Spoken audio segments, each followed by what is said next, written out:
Olá, criatura querida! Seja bem-vinda a Tarô Sem Medo. Aqui é um lugar para você aprender tarô do absoluto zero. Então, se você não sabe nada de tarô e está começando do absolutíssimo zero, você chegou na hora e no lugar certo. Aqui eu te ensino o tarô de uma forma simples, um método extremamente específico para o iniciante, rápido, descomplicado e direto ao ponto, sem enrolação.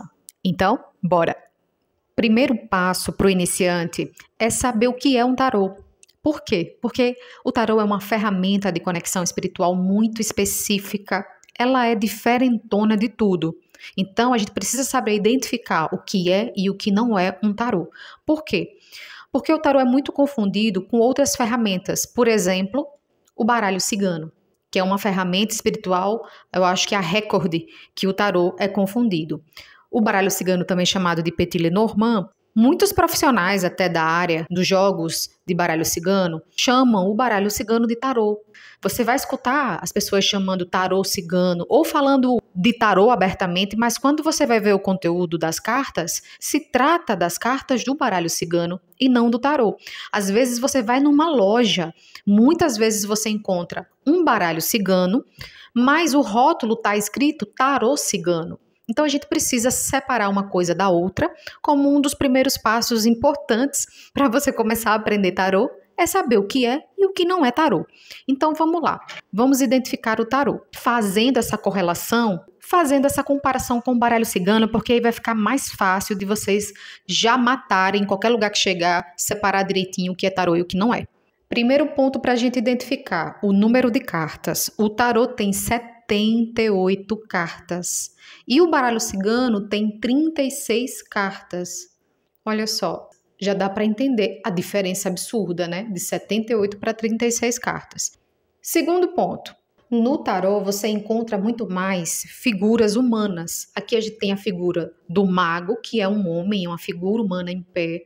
A gente tem a sacerdotisa, uma figura humana sentada.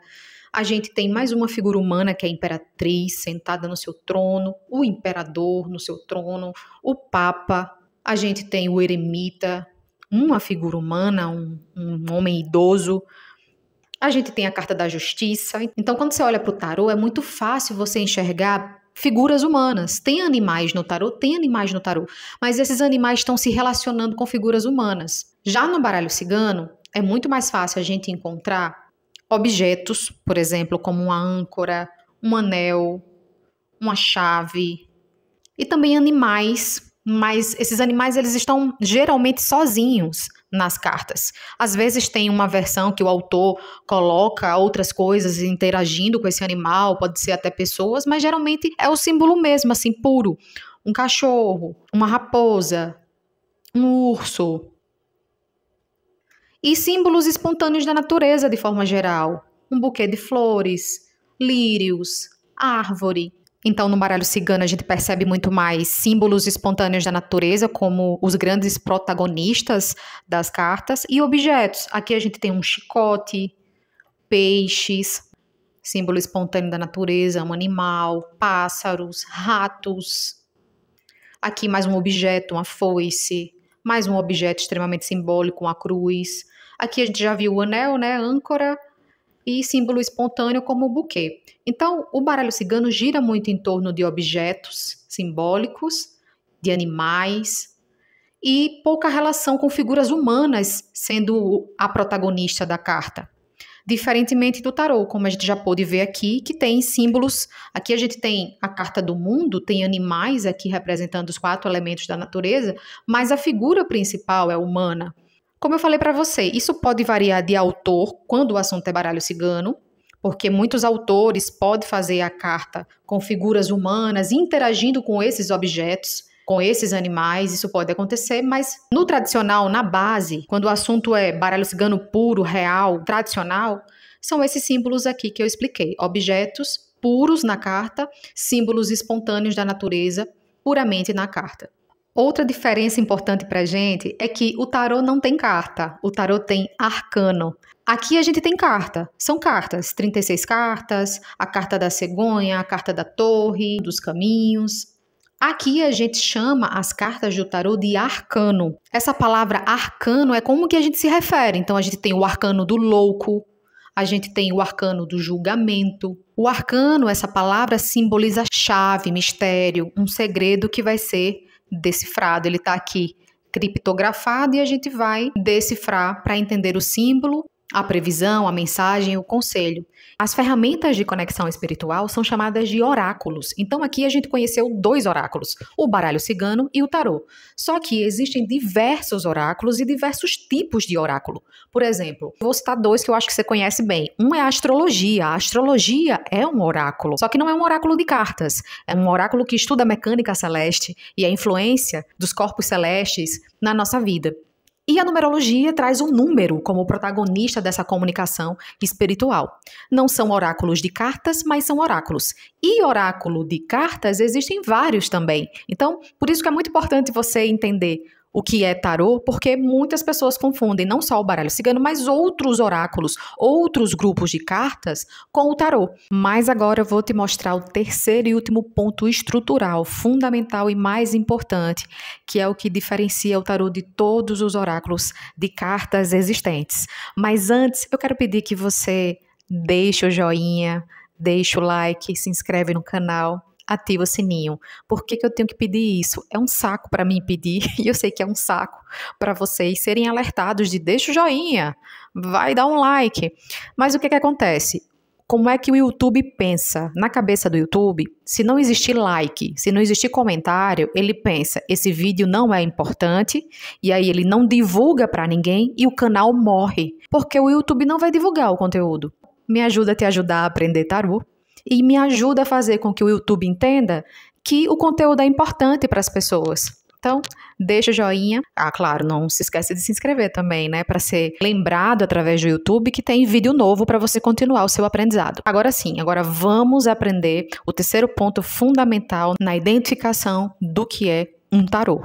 A gente já sabe que o tarô tem 78 cartas que a gente chama de 78 arcanos. Agora a gente vai entender a estrutura. Aqui dentro tem um mundo do ponto de vista estrutural para a gente entender. E essa divisão que você vai ver aqui é única. Nenhum outro grupo de cartas tem. Nenhum outro oráculo de cartas tem.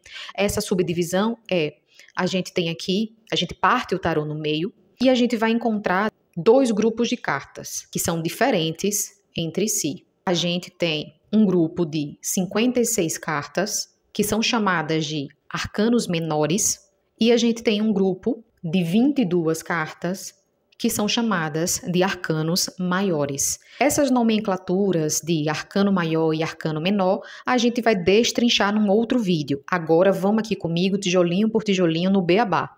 Então a gente tem 22 cartas, que são chamadas de arcanos maiores, e são consideradas as cartas principais do tarô.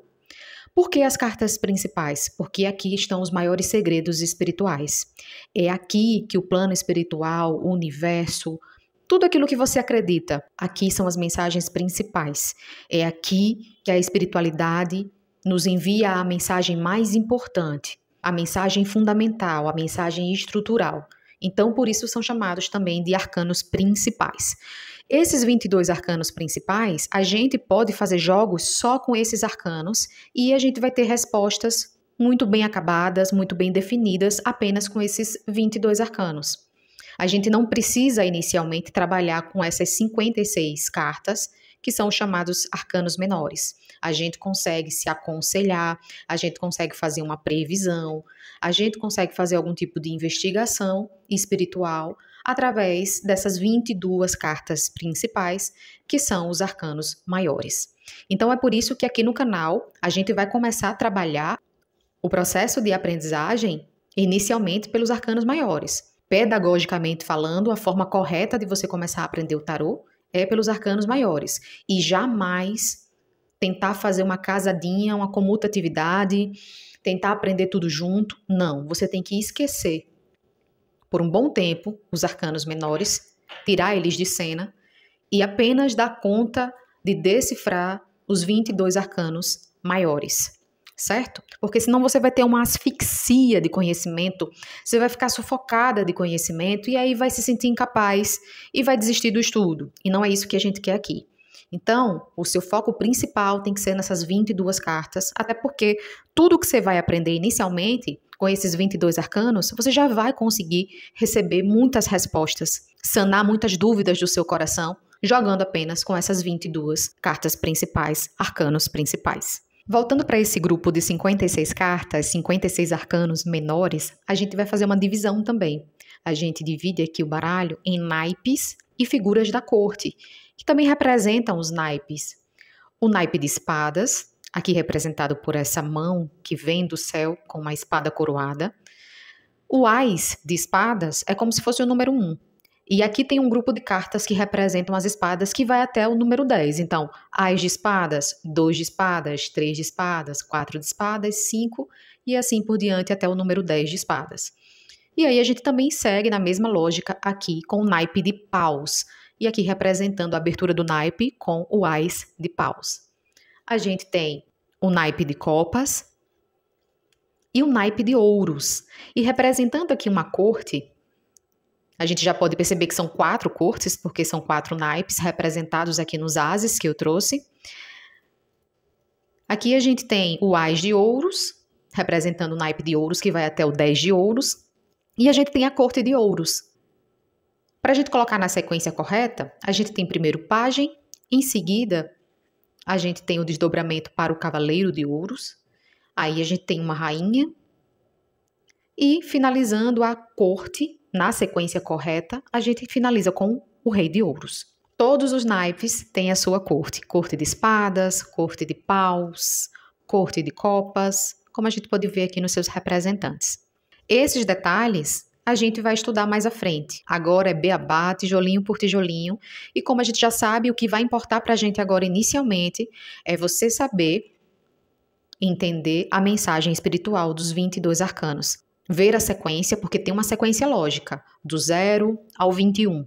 São 22 arcanos, mas não existe o arcano de número 22. E no nosso próximo vídeo a gente vai conhecer os 22 arcanos maiores de forma mais aprofundada. Eu vou apresentar para você cada um desses arcanos com sua numeração correspondente e com a sua lógica de sequência, porque essas 22 cartas, elas têm uma sequência, e a gente precisa entender essa sequência numérica, porque ela é muito importante também para o aprendizado e também para a gente entender a mensagem. O arcano 4 é um arcano de estabilidade, por exemplo, o imperador. O arcano 1, como o mago, é o arcano de primeira marcha, o arcano que inicia as coisas, que movimenta, que dá abertura de caminho.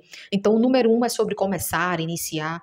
Então, o número é muito importante para a gente entender a sequência lógica e estrutural. E depois a gente vai aprofundando no método de leitura simplificada para iniciantes, que é o meu método MCA, de comparação e associação, e você vai conseguir fazer suas leituras. E agora as informações finais desse vídeo. Você aprendeu hoje aqui como identificar um tarô, porque você pode facilmente ser enganado, enganada na hora de escolher um oráculo. Como a gente sabe, existem diversos oráculos, inclusive diversos oráculos de cartas. E entendeu que é necessário que a gente deixe os 56 arcanos de lado, os 56 arcanos menores de lado agora, e a gente só vai focar nos arcanos principais, que são os grandes mistérios da espiritualidade, as grandes mensagens espirituais, que são os 22 arcanos maiores. No próximo vídeo, a gente vai conhecer os 22 arcanos maiores, na sua sequência correta, a história que a espiritualidade conta que atravessa a nossa vida, as nossas questões, as nossas angústias, e por isso que quando a gente joga, o tarô mostra pra gente a resposta que a gente precisa, a orientação, o direcionamento, porque o tarô é a nossa vida, né? Tudo que está na vida está dentro do tarô. No próximo vídeo, a gente vai trabalhar o conhecimento do nome de cada arcano associado ao seu número e a gente vai entender a sequência correta que existe dentro desse sistema, desse oráculo. E mais adiante, a gente vai seguindo os estudos, focando primeiramente na vida amorosa. Então, a gente vai aprender a jogar tarô inicialmente para a nossa vida amorosa.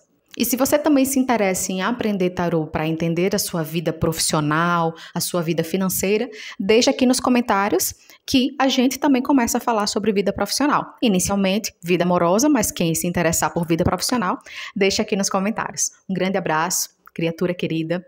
Te vejo no próximo vídeo.